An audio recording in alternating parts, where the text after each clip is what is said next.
اللہ کے نبی کے طریقوں کو اپنا لو، اللہ کے نبی کی مبارک زندگی میں ڈھل جاؤ۔ خدا کی قسم، کائنات میں کوئی آپ جیسا قدردان نہیں، کائنات میں کوئی آپ جیسی محبت کرنے والا نہیں، کوئی آپ جیسا مہربان نہیں۔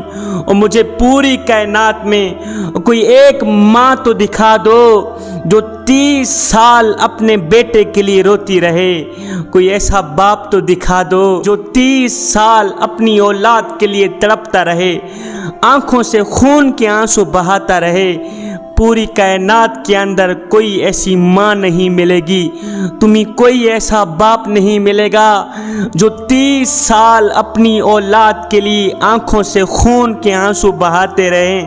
یہ تو کائنات کے اندر ایک اللہ کا رسول ہے، ایک آمینہ کا لال ہے، جو 1 سال نہیں، 2 سال نہیں، 3 سال نہیں، 30 سال ہم جیسے گنہگار بندوں کے لیے، ہم جیسی گنہگار امت کے لیے 30 سال روتے رہے، خون کے آنسو بہاتے رہے، اتنے روئے، اتنے مچلے کہ جس رب نے آپ کو دنیا میں رونے کے لیے بھیجا تھا وہی رب فرما رہا تھا، او میرے حبیب اتنا نہ رویا کر، کبھی کبھی سکون بھی کر لیا کر۔ جوانو، دنیا میں اتنا کوئی کسی کے لیے نہیں رویا جتنا میرا نبی اپنی امت کے لیے رویا ہے۔ میرا نبی نماز میں ہے تو امت یاد ہے، قیام میں ہے تو امت یاد ہے، رکوع میں ہے تو امت یاد ہے، سجدے میں ہے تو امت یاد ہے۔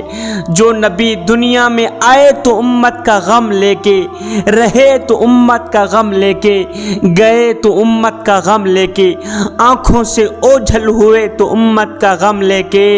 اور کوئی ایسا پیار کرنے والا پہلے مجھے دکھاؤ تو صحیح، اور مجھے بتاؤ کوئی اتنی محبت کرنے والا بھی ملے گا جو کہے اے میرے امتی، کانٹا تیرے پاؤں میں چبھتا ہے، درد میں محمد کو ہوتا ہے، کانٹا تیرے پیر میں چبھتا ہے، تکلیف میں محمد کو ہوتی۔ اتنا پیار، اتنی محبت کہ پورا دن امت کے غم میں رو رہے ہیں، پوری رات امت کے غم میں رو رہے ہیں۔ رب حبلی امتی زبان پہ ہے، پوری رات امت کے غم میں روتے ہیں۔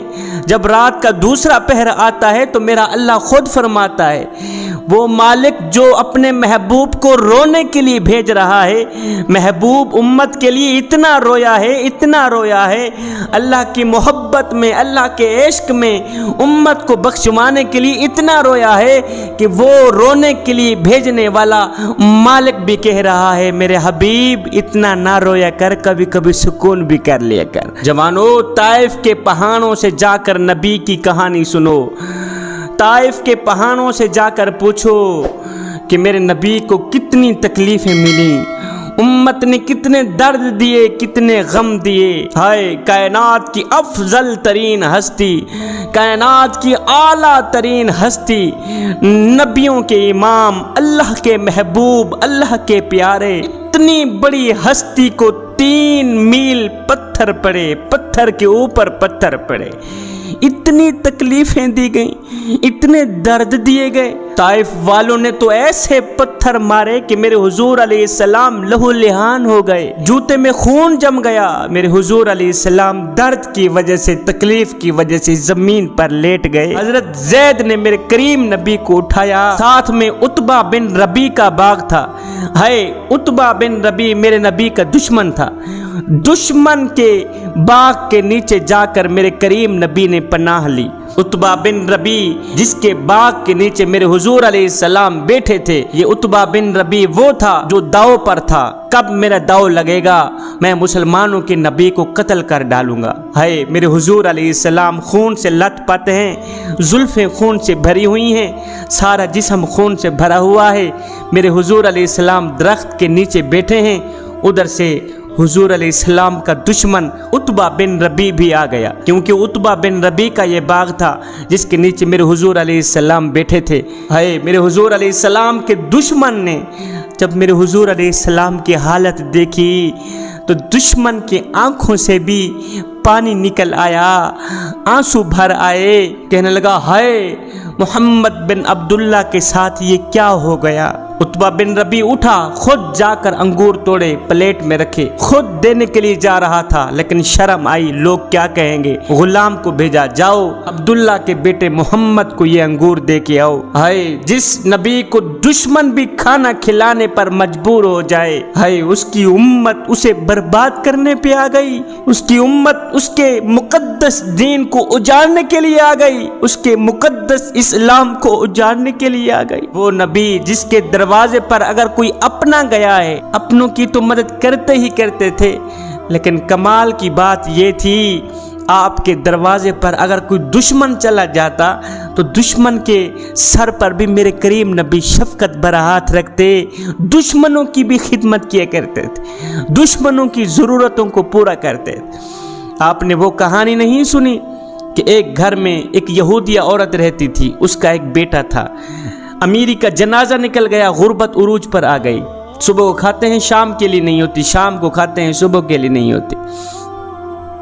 اب ماں کا ایک ہی لباس تھا، وہ بھی پھٹ گیا، اب جگہ جگہ سے جسم چھلک رہا تھا۔ یہ بچہ گیا اپنے چاچا جی کے گھر، جا کر فریاد کرتا ہوں آپ کے گھر میں کوئی پھٹا پرانا لباس پڑا ہو، چادر پڑی ہو تو اٹھا کے مجھے دے دو، میں اپنی ماں کا ننگا جسم ڈھانپ سکوں۔ یہ بچہ اس سوچ کی بنیاد پر گیا اپنے چاچا جی کے گھر، اس نے جا کر دستک دی، چاچو جی باہر نکلے، ہاں کیا لینا ہے؟ کہا چاچو جی میری ماں بے لباس بیٹھی ہے، میری ماں کا ایک ہی لباس تھا وہ بھی پھٹ گیا ہے، اب جگہ جگہ سے جسم چھلک رہا ہے، خدا کے لیے کوئی ایک آدھا لباس پڑا ہو پرانا اٹھا کے مجھے دے دو، میں اپنی ماں کی زندہ لاش ڈھانپ سکوں، ہائے ننگی لاش ڈھانپ سکوں۔ چاچو جی نے جو رویہ اختیار کیا تو یہ غریب بچہ، یہودی بچہ روتا ہوا واپس کی طرف جا ہی رہا تھا کہ راستے میں سے ایک شخص مل گیا۔ اس شخص نے کہا بچے کیوں رو رہا ہے؟ کہا نہ پوچھ میاں، میری ماں بے لباس بیٹھی ہے، امیری کا جنازہ نکل گیا ہے، غربت عروج پر آ گئی ہے، ماں کا ایک ہی لباس تھا وہ بھی پھٹ گیا ہے، اب جگہ جگہ سے جسم چھلک رہا ہے۔ چاچا جی کے گھر گیا تھا لباس لینے، اس نے لباس تو نہیں دیا، دھکے دے کر حویلی سے باہر نکال دیا، بس دل جو رو رہا تھا آنکھیں بھی رو پڑی۔ شخص نے کہا بچے رو مت، میں تمہیں ایک ایسا در نہ بتاؤں جہاں دشمن بھی گیا ہے خالی ہاتھ واپس نہیں ہے، جہاں اپنا تو جہاں رہ گیا، غیر بھی گیا ہے خالی ہاتھ واپس نہیں ہے۔ کہا بیٹے اگر ماں کے لیے چادر لینی ہے تو کسی اور کے دروازے پہ نہ جا، چلا جا محمد کی چوکھٹ پر، چلا جا محمد کے دروازے پر، میں نے سنا ہے اس کے دروازے پر کوئی بھی چلا جائے خالی ہاتھ واپس نہیں جاتا، اور سنو وہ مسلمانوں کا نبی۔ یہ بچہ اپنی ماں کے پاس آیا، ساری کہانی سنائی، ماں نے کہا نہیں بیٹے، اس محمد نام کے شخص کے پاس ہرگز نہ جانا، میں نے سنا ہے اس کے دروازے پر جو بھی جاتا ہے نا بس اسی کا ہی ہو جاتا۔ بیٹی نے کہا ماں میں اپنے دھرم کا پکا ہی رہوں گا، اپنے مذہب کا پکا رہوں گا، چادر دے گا تو دے دے گا، نہیں تو پہلے بتا دوں گا میں تیرے کلمہ نہیں پڑھوں۔ یہ بچہ گھر سے نکلا، جیسے ہی اس نے صحن حرم میں قدم رکھا تو کیا دیکھتے ہیں میرے کریم نبی اپنی رحمت والی چادر اوڑے ہوئے بیٹھے ہوئے۔ میرے کریم نبی نے جب اس بچے کو دیکھا تو بچے کا دل رو رہا تھا، میرے نبی نے فرمایا بچے کیوں رو رہا ہے؟ بچے نے انگل کھڑی کی، کہا پہلے بتا دوں میں تیرے کلمہ نہیں پڑھوں۔ میرے کریم نبی مسکرائے، فرمایا بچے خیر تو ہے، کیسے آنا ہو؟ کہا میری ماں بے لباس بیٹھی ہے، میری ماں کو لباس کی اشد ضرورت ہے، خدا کے لیے تیرے پاس کوئی چادر ہو تو دے دو، میں اپنی ماں کا ننگا جسم ڈھانپ کے آؤں۔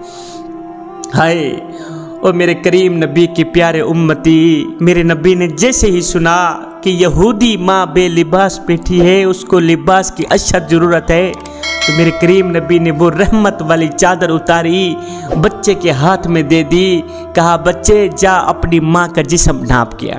یہ بچہ خوشی خوشی چادر لے کر دوڑتا ہوا گیا، ماں لیٹی ہوئی تھی، گھر میں جا کر اس نے ماں کے اوپر چادر اڑا دی۔ ہائے جیسے ہی رحمت والی چادر ماں کے اوپر گئی، ماں کی دل کی دنیا بدل گئی، جیسے ہی رحمت والی چادر یہودی ماں کے اوپر گئی، ماں کی دل کی دنیا بدل گئی۔ ماں نے کہا بچے میرے بیٹے میرے لال کہیں اپنا دھرم تو نہیں دے کے آ گیا؟ کہا نہ ماں، نفع کا سودا کر کے آیا ہوں، دھرم بھی بچا کے آ گیا ہوں، دیکھ چادر بھی لے کے آ گیا ہوں۔ ہائے